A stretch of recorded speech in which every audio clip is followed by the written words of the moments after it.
Hello and welcome back to another episode of the Bad Ideas Garage. My name is Steven. I'm here with my buddy Jiraiya at Hyundai of Albany here in Albany, Oregon. I should probably ask once again, what the heck are we doing here and what is this? Well, buddy, today we are taking a look at a 2024 Hyundai Kona. And this is the N-Line, so this is not the Kona N, which is another fun vehicle that I hope I get to drive at some time. But I chose this one to be able to drive, so thank you for opening up your lot for that. Absolutely. Is because this one has a turbocharged engine and an all-wheel drive. And so we're gonna go for a drive right now to see what it's like to drive this. And honestly, I might get some hate for this, so if you're ready for the hater, hate, yes, thanks T-Swift. Let them go. Wait, I think that this is a really good alternative to a Subaru. And yes, I said Subaru. It's all-wheel drive, it's got a turbo on it. So if you're looking at a Subaru, this is a really, really good option. And I know that that might not seem like it's kind of equivalent, but we're gonna talk today about why. And right now, we're gonna go for a drive. I hope you enjoy. Still drive! All right, so this is $33,000 out the door. This is the N-Line. Let's go ahead and hop in. Oh, hey, fancy seeing you here. First things first, so I've been in this car exactly once. You'll have to check out, we did an ASMR video. Yeah. So we're trying to be cool like that. The first thing that I noticed getting into this car is it's the N-Line styling with like the red accents around. Is that unique to the N-Line? It is N-Line specific, yeah. It's actually funny because the N, the preference color is baby blue. Okay, yeah. And so that's kind of where the accents and stuff come from. Because it is their kind of trademarked line. They wanted to make it a little bit different. Like Kia has the GT line, which is similar. Yeah. But they kind of put the red accents in there as a kind of a differentiator. You see it in the steering wheel, down here, all in the AC system. A lot of it's going to be down in the seats. Nice. There's even some up in the headrest, and it continues out through the back with the custom little pin engravings on the seat, you know, so fancy nice stuff. Little Alcantara seats. Yeah, and I have to say that the material feeling that I feel in this. So I drive a Mazda, and Mazda has been really trying to put nicer materials for a pretty basic car, and this is near that level. I have to say, some of the touch points in here, it doesn't feel cheap.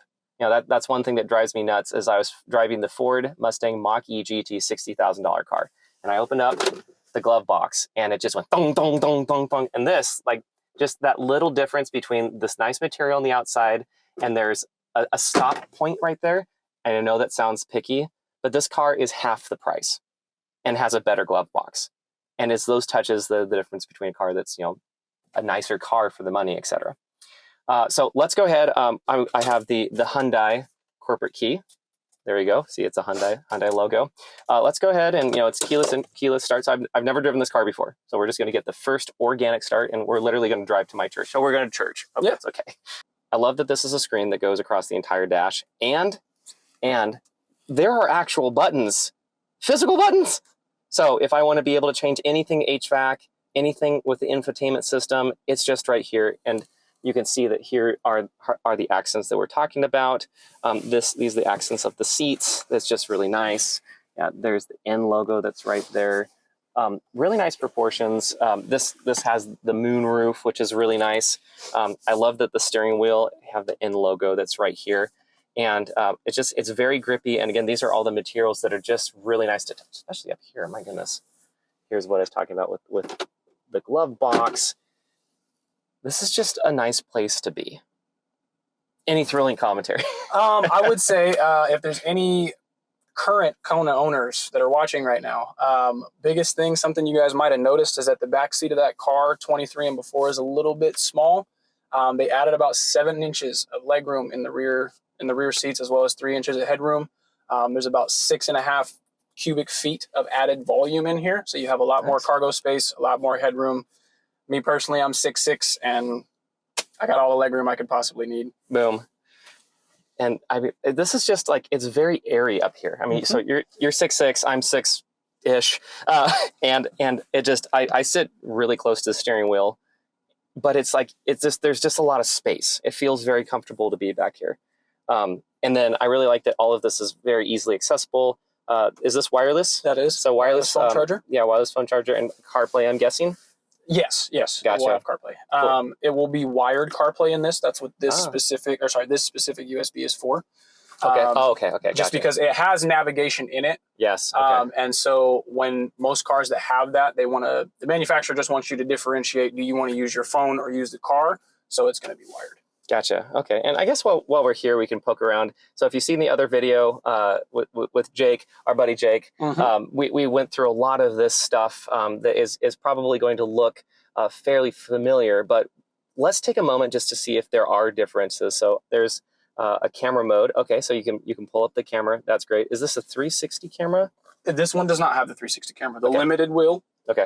Right here, you actually have alternate camera views, though. So right now, you're just looking at your stand-up backup camera. Okay. Yeah. You turn the wheel, you have predictive tire tread, so you can see where you're backing into. Oh, yeah. Okay. Yeah. And then also, whenever you press this button here, we can see a top view. So I can see from the top of the car down to the bottom bumper. So if I'm backing up close to another car, close to a garage, if I'm pulling back into the house or something like that, I can see where I'm at. Nice. And then also, it gives you a wide view, so you can actually see a little bit wider out. It gives you kind of the eagle eye view spread out. Cool. That's awesome. But again, I love that you just have the controls that are right here. The home button. So I guess this home does look a little bit different than the Ioniq 6. So maybe I was a little bit preemptive on that. But this does have this really nice big long display. And it does look, it looks really nice, really simple, and it seems very intuitive about like, okay, there's a owner's manual there. It looks like that there's a lot of stuff that could be configured here, I'm guessing. There's a lot of, one thing about Hyundai is that there's a lot of change in comfort as far as safety features. You can fully program, you can deprogram, you can reset your safety features. So if we go into our vehicle settings, we go to driver assistance, it's going to pull up all of the different safety technologies that are in this car. And you can actually adjust them based off of how you want to drive, how you want it to notify you.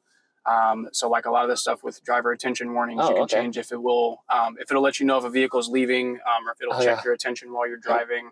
Okay, and so that's if a car leaves and you're not paying attention, they'll say like, "Hey, go." Yeah. So you could be sitting here at a red light, looking down at your phone. Oh, hey. Car in front of you takes off. The car's going to beep at you. Say, "Hey, the car in front of you is going." Oh, geez. All right, let's go. I'm not sure how I feel about that, but I'm glad that we have it here. Another cool thing too is that pretty much all of every vehicle that Hyundai sells is a 5-star safety rating. So in this car, you're going to have forward and rear collision avoidance, blind spot collision avoidance, adaptive cruise control, lane following assist. So it basically has 50% autonomous driving. Yeah. Cool. It has the lane keeping sensors. It also has pedestrian detection and cyclist detection as well. Well, okay. So it's not just detecting other vehicles. My apologies. I was like preemptively saying like, oh, it's probably going to be the same corporate system. But this is actually really different, and it's super engaging for what you can mark in all of this stuff. And I do like that it is. Oh, let me do this. Okay, I do like that it's just. It's all, and pretty much everything is all centralized. The nice part too is that, so there's only 3 menus here, just as the main screen. Yeah, okay. So whenever you hit the home button, it's going to take you here.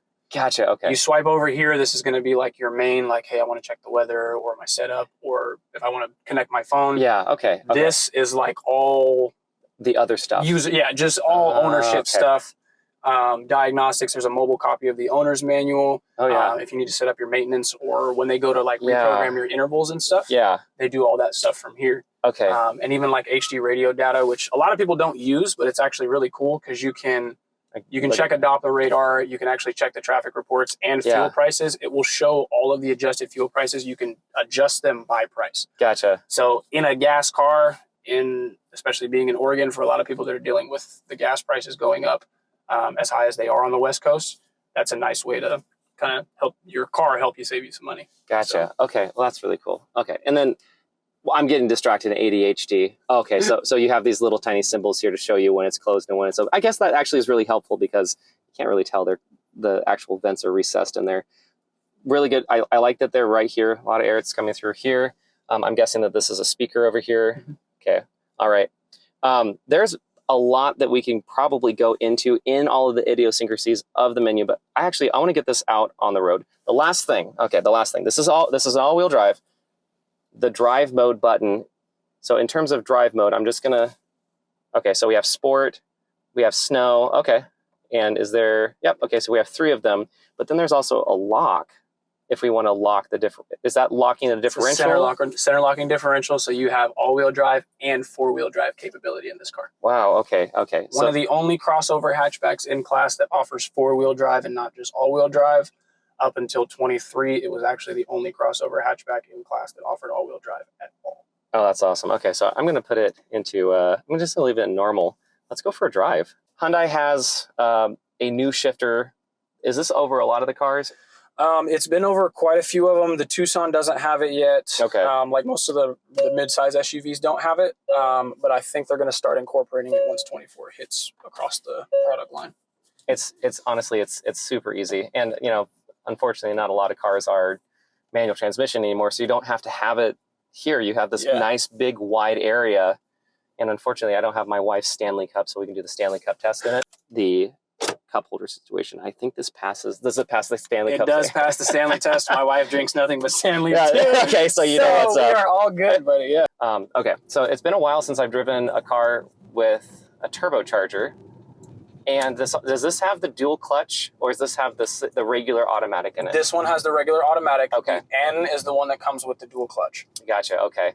I'm going to put it into sport mode because the first thing that I notice, and this car has exactly 10 miles on it, so it might be just kind of wearing it or whatever. But the first thing that I notice is that it is a 1.6 liter engine, and I do have to put my foot into it a little bit more than I thought. But there's the turbo. Okay. And I'm not going very quickly or anything. Well, one thing to fix that, you're in normal right now. So that's basically just heavy on fuel economy. It's heavy on just kind of your daily driver. So it wants you to be more relaxed. It's telling the transmission to take it easy. Yeah.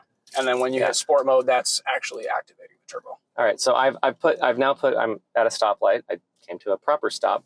And I put it into sport mode. So we're going to see what that does.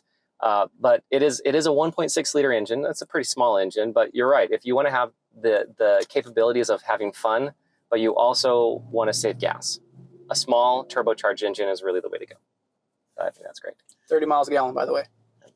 So let's, I'm going to give it a little bit of acceleration here, but I'm not going to go too crazy.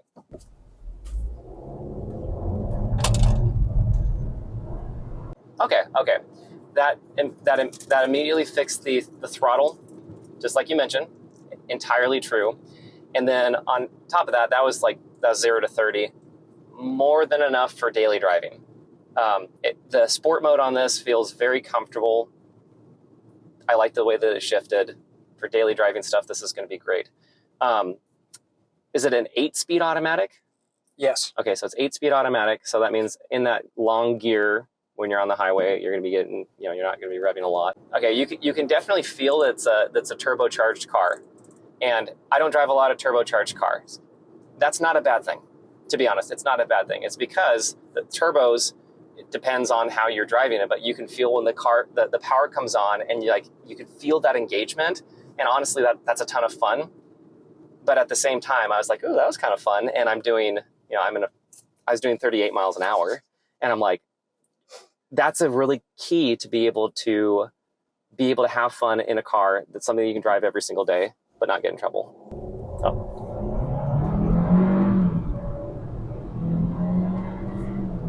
Okay. So that was a little bit more, and again, we're not quite to the fun place. We're going to church, and it is actually my church, but we're going to the church also of internal combustion, where we are going to see, get it up a little bit if you're okay with it. Absolutely. That's what I'm here for. Sweet. Okay, so while we're doing this, because I know how to do this, I've turned on the lane keep assist. And because I don't have my wide angle on, you can't see that it's actually turning the corner for me, which is a little terrifying. And then it's telling me that I need to take my hands and put it back on the wheel. A little too steep of a curve. Yeah. But like the curves on the 5, like if you go from here to Portland, or just it's seamless. It's amazing to actually watch that work. It was one of the features as a salesperson where you're like, you don't want to tell people about it because you're like, if this doesn't work the way you think it works, somebody's going to be upset. But testing it ourselves, it's one feature that if I deliver cars to somebody, if I'm driving on the highway, I'm using it. I've driven enough modern cars now that I have a pretty good comparison point. The system's pretty dang good. So a little bit of a spoiler alert, but the Mustang Mach-E, again, it's twice the price. You can get them in the low 40s. And I mean, these aren't going to top out in the 40s. But that system was really, really good. And that car is amazingly wide. It's just huge. And I was down in Tennessee, and the roads were fine quality. Back there, the lines are not really too clear, and the car still took it.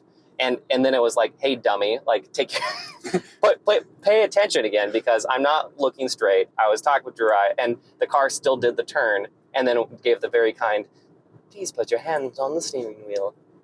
So the Hyundai system is pretty dang good. I think that comparing it to a system like what you have in the Mustang Mach-E is not really fair. That system is going straight for, they call it Ford Blue Cruise 1.2. Is there a full autonomy mode that's coming in any Hyundai models coming up? So that one is actually still up in the air. Gotcha. They have been conversing over that topic and trying to get they're trying to make the advancements to the technology to get it in.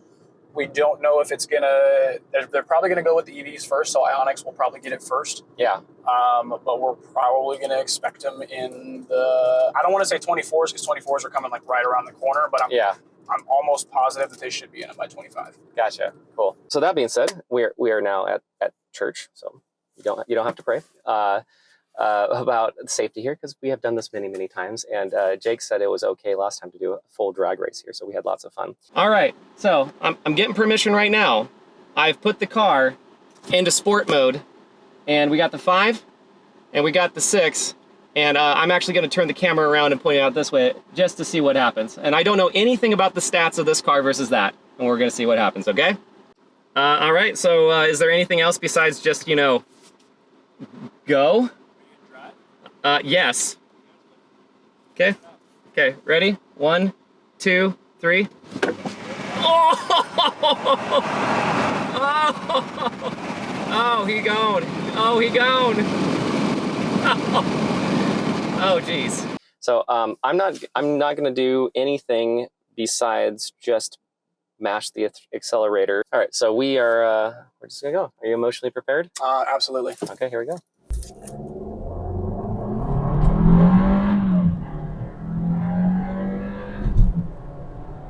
And 60.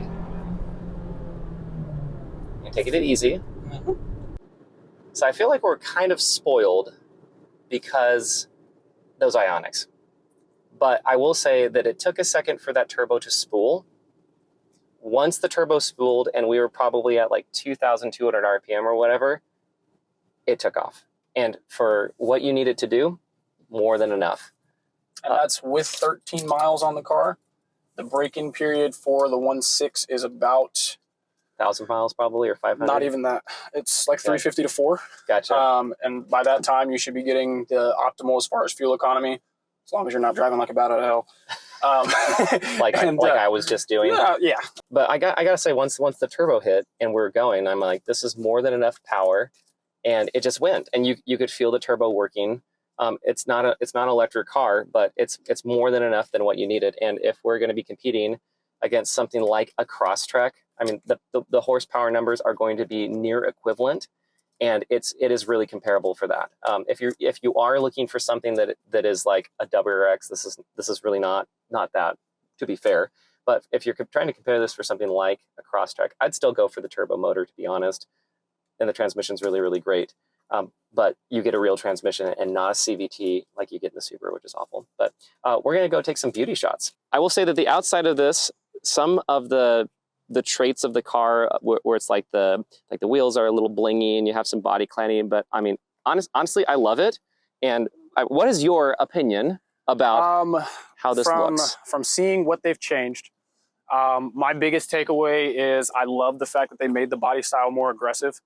Okay. A big thing for Konas was just that they were very, they were plain. They were very plain cars. It was a very simple, kind of put together 4 doors and an engine. They spent a lot of time taking care of the body to give the Kona its own look. Yeah. I like the single Tron light in the back and the front. I think that's a really cool addition to it. I think it's really nice at night. It's kind of a cool visual to just see, yeah, just kind of coming at you. I think it's really cool. The openings of the grill, they changed the shape of it. It actually allows more air intake in there, and also has a bug guard on the front of it, inside of it. That's pretty cool. And are those active shutters? Mm-hmm. Because those are active shutters. That they are. And so the daytime running lights are up here, and then you have your brights and your fog lights that are down there, which is pretty cool. I want to take a look at the back seat situation, but as a father, this is the important part for me. So we're at 6'6", I'm 6 feet tall, but this is very easily more than enough room. That seat right there is probably a little too far back for a rear facing seat. It was all the way back. But it is all the way back. So he's going to put it up right now. And that, that's more than enough space. And this is where I drive. I drive a little bit too close. But these materials are really nice. You have some creature comforts. I like that you have vents. My Mazda CX-5 doesn't have that. And then you have USB ports back here. You got some cup holders that probably don't pass the Stanley test. To give you a visual, 6'6" fits in the back. Oh yeah, yeah. So so this is equivalent to where my seat is, 6 feet. Knees don't even touch. And you're good to go. Wow, that's awesome. We're gonna kind of go down this with a little bit of speed as well, if you're okay with it.,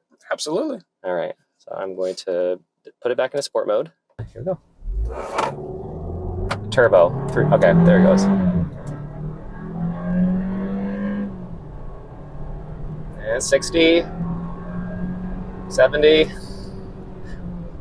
So that was another 0 to 60 run. It was just at 3,000 RPM that really the engine woke up. So we're going to go on our normal test drive that we normally go on, which is a little bit more of some faster speeds. We're now stuck behind a Toyota that has terrible exhaust. I've never heard a Tacoma with good exhaust on it. I don't know that I have either. It's just not a thing. Not that it's ever. Not that you buy a Tacoma for good exhaust, but at the end of the day, if it still don't want it to sound bad. So pro tip, and now that we're hating on people anyways, if you buy a Toyota Tacoma, please don't put custom exhaust on it. It's a very reliable truck. It's going to last forever. Just let it live. Just let it live. Let it be, please. Let's just let it be. Just take it from somebody that has to do this on a daily basis. The aftermath of a lot of the after stuff that you guys add on to Tacomas. Please don't. Please stop. Please stop. All right. Well, at least they're speeding up. We're getting like some higher speed turns, and that was a 45-mile-an-hour sweeper, and it was uneventful, and it feels very controllable. I'm going to put this back actually into normal mode to see if that does make a difference on. Oh, actually, I can feel that. I can actually feel the transmission and the suspension immediately change. That was actually really noticeable. So we're going to take a tight turn here, and then I'm going to give it a little bit more acceleration as well to see how that goes. Hold on. Whee! Nice steering. Okay, there it goes. Okay, so I had to grab another gear, because you're right. That definitely was. We're at like 1,600 RPM, and it just wasn't going. So I had to grab the gear, and that happens every once in a while. I definitely like how it thinks that we're in a 25-mile-an-hour zone, and so it's flashing on the gauge cluster that, it's a 55 zone, and I'm doing 50 miles an hour, and it's like, you are speeding. We're going to go some railroad tracks. Very uneventful. Sport mode. Yep, I would drive this car. Yep, that feels good. 100%. I'd leave this in sport mode all the time. And I'd put on the lane keep assist, which is great. So we're doing slow freeway speeds at the moment. And this is a very comfortable place to be. The seat is really nice. It has excellent visibility. I will say it's excellent visibility. You can look at both sides. I probably should have adjusted the mirrors a little bit more. I've already taken this turn before without my hands, but the car got mad at me, so I'm going to put my hands on the turn, which is probably, I could see it, right? You can see it would be like, I figured that. Yeah, thank you Car's very much. probably not going to like it too much. Yeah, that's fun. But I took that turn a little tight, and the pavement kind of drops off a little bit, and it was fine. It feels just like you need it to feel. And again, as a competitor for the Crosstrek, I really think that this would be really good. And honestly, the only thing, like, people are like, it's like the all-wheel drive. This has an all-wheel drive system, and it has a differential lock, and it might not be the full mechanical system and blah, blah, blah that you get from Subaru and all that fun stuff, honestly, it's not going to matter for the vast majority of time that you are going to be going and driving up to the trailhead. It's just not going to be a difference for you. Here you go. We just did the Oregonian who's going first. It's not going to make a difference for the vast majority of the time. Subaru has the brand reputation, and they have the wilderness and stuff like that.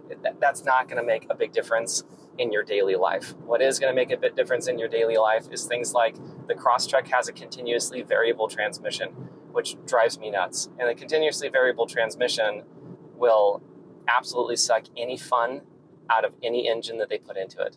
This has a real transmission with real gears in it. So continuously variable transmission is a continual final drive ratio. This one has actual gears, and it's really fun. And if you want more, I guess, more of that driving experience, but you're able to still make it to the top of the trailhead. It's literally one less inch. Like the Wilderness Edition, I think, was 9.3 inches. This is 8.3 inches of ground clearance or something like that. You're going to went up from it was like 6.7 before. And that's more than what you need to do. So I know that people feel very, very strongly about Subarus, and I own a Subaru. I'm going to put that in the description. I love my Subaru. I get it, but I have so many friends that just have random failures of like massive critical engine components that I'm like, why is this acceptable or possible? But people keep repairing their Subarus, and there's always that person that my Subaru went to 450,000 miles, and it's like, congratulations, but you have modern Subarus. Like a friend of mine has a 2015 Crosstrek that just randomly had a head gasket failure, just like that. And it's like, and that's like the good engine. And you shouldn't have to go buy a car from a company that have good engines and bad engines. And I get that there are companies that at one point built engines that were just not the best, but a car from like 2015, that just seems unacceptable to me, which makes me pretty upset, honestly. So I know that, I don't know, you'll be able to go and buy a Subaru here in Albany starting next year, right? Which could be great. But in the meantime, as we're heading back to the dealership, I want to say thanks to Jiraiya, thanks to Jake, and I met several Stevens today. It seems like everyone's named Steven at the dealership, for letting me come out and give a tour of this. I really think that this car is a really great alternative if you need something that effectively, it's a hatchback. You can't really buy hatchbacks anymore. And this is the closest thing that you can really get to what like a hatchback is from Hyundai. This is it. I guess, does the Elantra have a hatchback still? Or Not anymore. Okay. Yeah, actually, they don't make the GT anymore. So yeah, it's the Elantra's just a sedan. This is the only, that and the Venue. But the Venue, you actually don't get all-wheel drive. It's only a front-wheel drive. Yeah. And that one's kind of more of your that's an first car. Yeah, that's an introduction vehicle. Yeah. Which those are also really good deals. You can get those, year-end specials and whatnot. And I mean, those are really inexpensive. For under $20,000, you get a brand new car. 10-year, 100,000-mile warranty. 3 years of free maintenance. I mean, the whole 5 years of unlimited mileage roadside assistance just for buying the car, and you get it all for less than $20K. I mean, that's a really big bang for the buck. Yeah. And then the Kona. So you said that this is kind of a mid-level one. For the most part, yeah. So Konas they now have 5 trims. So there's an SE, an SEL, the N-Line, a Limited, and an N. The N-Line is it's like a half step down from fully loaded. Yeah. The Limited is going to have pretty much everything the same in here, just not the red accents. It is going to have like ventilated seats, a heated steering wheel. It has a couple of additions to the safety features, a couple of safety features that have like upgradable parts to it where they kind of expand on it. And then leather seating. Gotcha. So actual leather seats instead of the Alcantara will be just for N-Line and N. And then from there, it's just kind of deciding what features are important to you, what you like to have in the car. And top side, you're topping out at 35 max. So, and that's in an N. Yeah. And I mean, the advantage of the N-Line, though, is you can get it still turbo and 4-wheel drive. And that I think is something that people feel like they need all-wheel drive or whatnot.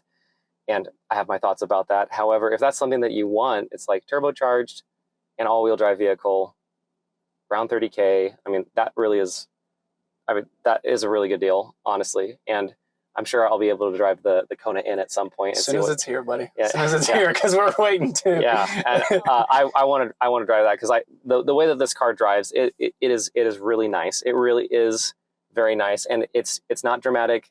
There's nothing that's like out of the like, oh, it's really this or it's really that. It's just a nice place to be, and it's a good place if you wanted a car that you can drive every single day. I guess that those are my concluding thoughts. Is that absolutely because of how this car can get configured, electric, big turbo or small turbo, all-wheel drive, whatever it is, you can really put together a great package for it. And yeah, those are my solid concluding thoughts. I think they're solid as can get. So that is our review and drive of the Hyundai Kona 2024. So this one is completely redone, redesigned, and we had a lot of fun. So Jiraiya, thanks for hanging out with us. If you are looking for a Hyundai, if you are looking for a used car, let me see here, Jiraiya, you also sell Dodge, Chrysler, Jeep, and then coming up, Subaru in 2024. And Ram trucks. And Ram trucks, my apologies. So if any of that is of interest to you and you're in the Albany area or the surrounding area, Jiraiya, it was great to hang out. I've actually known him for a while now. We met at a community engagement event, and he had a couple of Hyundai Kona N's, and I'm just trying to work my way back into one of those Kona N's. So thanks to Hyundai of Albany, and thanks to Jiraiya for all of your time today. We'll catch you in one of our future videos.